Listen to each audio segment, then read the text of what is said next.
Tulip সিদ্দিকের তথ্য নিতে বাংলাদেশে এসেছিলেন যুক্তরাজ্যের জাতীয় অপরাধ সংস্থা এনসিএর কর্মকর্তারা। বাংলাদেশের দুর্নীতি বিরোধী তদন্তকারীদের সঙ্গে গোপন বৈঠক করেছেন তারা, এ তথ্য জানিয়েছেন ব্রিটিশ সংবাদ মাধ্যম দ্য ডেইলি মেইল। গত মাসে হওয়া এই বৈঠকে ব্রিটিশ তদন্তকারী দলকে বাংলাদেশের কর্মকর্তারা জানান, টিলিপের বিরুদ্ধে দুর্নীতির নতুন তথ্য সংগ্রহ করেছেন তারা।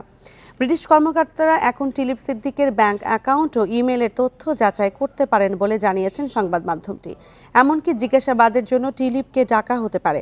সাবেক প্রধানমন্ত্রী শেখ হাসিনার ছোট বোন শেখ রেহেনার মেয়ে টিলিপের বিরুদ্ধে বাংলাদেশে বড় অঙ্কের টাকা আত্মসাতের অভিযোগের পাশাপাশি লন্ডনের একটি ফ্ল্যাট উপহার নেওয়ার অভিযোগ উঠেছে। বিতর্কের জেরে তাকে পদত্যাগ করতে হয় ব্রিটিশ মন্ত্রিসভা থেকে।